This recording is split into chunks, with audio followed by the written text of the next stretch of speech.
Hi, third graders. Today we're going to continue reading Trumpet of the Swan. We're going to read chapter 5 together. You can follow along as I read it. And as I read, I'll point out the vocabulary words in this chapter. So let's go ahead and get started. The title of chapter 5 is Lewis. One evening, a few weeks later, when the cygnets were asleep, the swan said to the cob, "Have you noticed anything different about one of our children, the one we call Lewis?" "Different?" replied the cob. "In what way is Lewis different from his brothers and sisters?" "Lewis looks all right to me. He is growing well. He swims and dives beautifully. He eats well. He will soon have his flight feathers."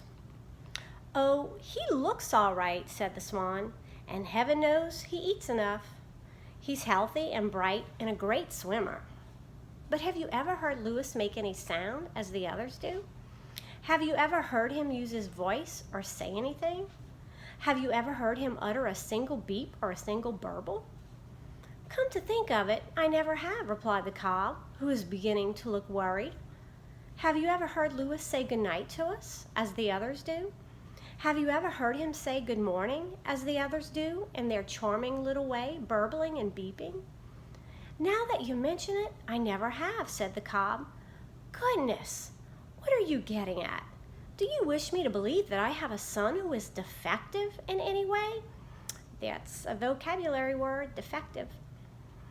"Such a revelation would distress me greatly. I want everything to go smoothly in my family life so that I can glide gracefully and serenely, now in the prime of my life, without being haunted by worry or disappointment. Fatherhood is quite a burden at best. I do not want the added strain of having a defective child, a child that has something the matter with him." "Well," said the wife, "I've been watching Lewis lately. It is my opinion the little fellow can't talk. I've never heard him make one sound. I think he came into the world lacking a voice. If he had a voice, he'd use it, same as the others do." "Why, this is terrible," said the cob. "This is distressing beyond words. This is a very serious matter." His wife looked at him in amusement. "It's not too serious now," she said, "but it will be serious 2 or 3 years from now when Lewis falls in love, as he will surely do. A young male swan will be greatly handicapped in finding a mate if he is unable to say "Coho, coho," or if he can't utter the usual endearments to the young female of his choice. There's another vocabulary word in that sentence, endearments. "Are you sure?" asked the cob. "Certainly I'm sure," she replied. "I can remember perfectly well the springtime years ago when you fell in love with me and began chasing after me. What a sight you were, and what a lot of noise you made. It was in Montana, remember?" "Of course I remember," said the cob. "Well, the thing that attracted me most to you was your voice, your wonderful voice." "It was?" said the cob. "Yes. You had the finest, most powerful, most resonant voice of any of the young male swans in the Red Rock Lakes National Wildlife Refuge in Montana." "I did?" said the cob. "Yes, indeed.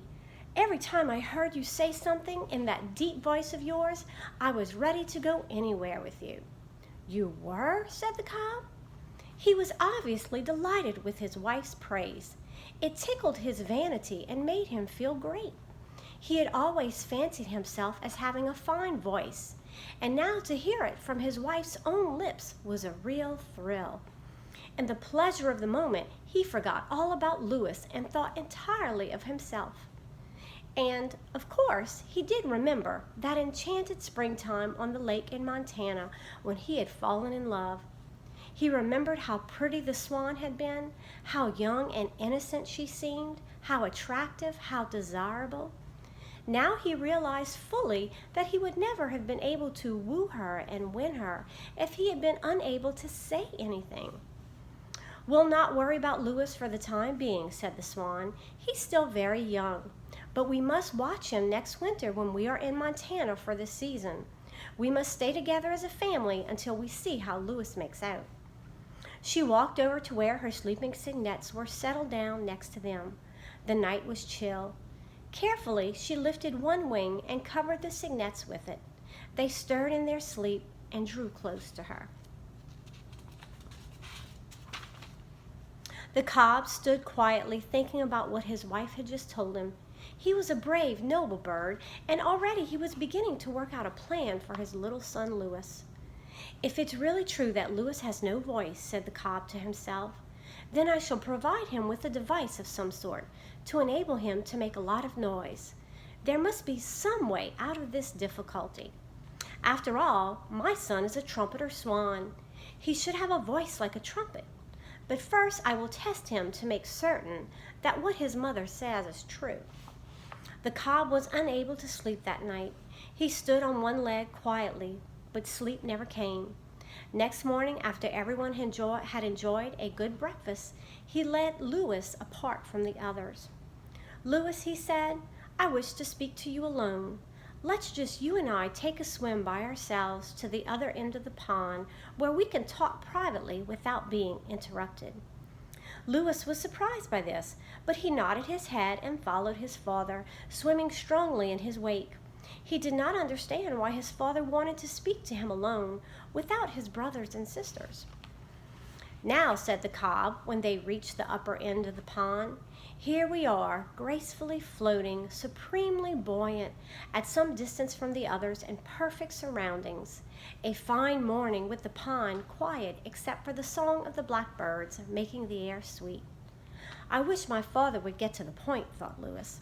This is an ideal place for a conference, continued the cob. There is something I feel I should discuss with you very candidly and openly, something that concerns your future. We need not range over the whole spectrum of bird life, but just confine our talk to the one essential thing that is before us on this unusual occasion. Oh, I wish my father would get to the point, thought Louis, who by this time was getting very nervous. It has come to my attention, Louis, continued the cob, that you rarely say anything. In fact, I can't recall ever hearing you utter a sound. I have never heard you speak or say, "Go!" or cry out, either in fear or in joy. This is most unusual for a young trumpeter. It is serious, Louis. Let me hear you say beep. Go ahead, say it. Say beep. Poor Louis, while his father watched, he took a deep breath, opened his mouth, and let the air out, hoping it would say beep. But there wasn't a sound. Try again, Louis, said his father. Perhaps you're not making enough of an effort. Louis tried again. It was no use. No sound came from his throat. He shook his head sadly. Watch me, said the cob. He raised his neck to its full height and cried, "Go-ho!" so loud it was heard by every creature for miles around. Now let me hear you go beep, he commanded. Say beep. Louis, loud and clear. Louis tried. He couldn't beep. Let me hear you burble. Go ahead and burble. Like this. Burble, burble, burble. Louis tried to burble. He couldn't do it. No sound came. Well, said the cob, I guess it's no use. I guess you are dumb. When he heard the word dumb, Louis felt like crying. The cob saw that he had hurt Louis's feelings. You misunderstand me, my son, he said in a comforting voice. You fail to understand my use of the word dumb, which has two meanings. If I had called you a dumb cluck or a dumb bunny, that would have meant that I had a poor opinion of your intelligence. Actually, I think you are perhaps the brightest, smartest, most intelligent of all my cygnets. Words sometimes have two meanings. The word dumb is such a word. A person who can't see is called blind. A person who can't hear is called deaf. A person who can't speak is called dumb. That simply means he can't say anything. Do you understand?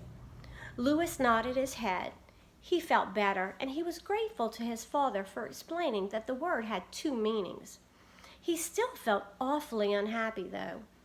Do not let an unnatural sadness settle over you, Louis, said the cob. Swans must be cheerful, not sad. Graceful, not awkward. Brave, not cowardly. Remember that the world is full of youngsters who have some sort of handicap that they must overcome. You apparently have a speech defect. I am sure you will overcome it in time. There may be some slight advantage at your age in not being able to say anything. It compels you to be a good listener. There's a vocabulary word in that sentence, compels.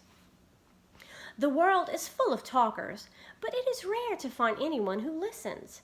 And I assure you that you can pick up more information when you are listening than when you are talking.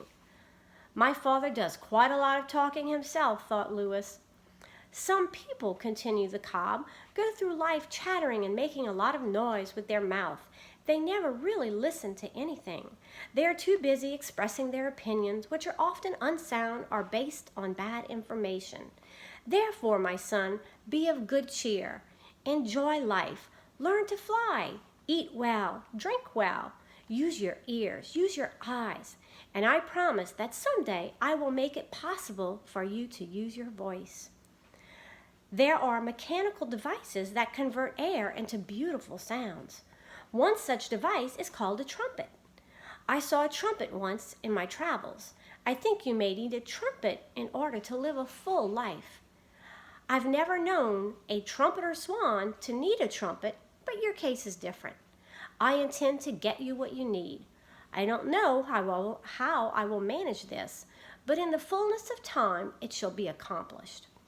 And now that our talk has come to a close, let us return gracefully to the other end of the pond, where your mother and your brothers and sisters await us. The cob turned and swam off. Lewis followed. It had been an unhappy morning for him. He felt frightened at being different from his brothers and sisters. It scared him to be different. He couldn't understand why he had come into the world without a voice.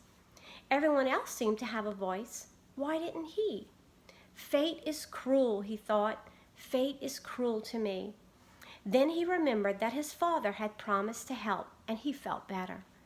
Soon they joined the others, and everyone started water games. And Lewis joined in, dipping and splashing and diving and twisting. Lewis could splash water farther than any of the others, but he couldn't shout while he was doing it. To be able to shout while you are splashing water is half the fun. And that's the end of chapter 5. I hope you enjoyed it. I enjoyed reading it with you. Now you can go ahead, third graders, and you can answer your questions from chapter 5 in your packet. See you next time. Bye-bye.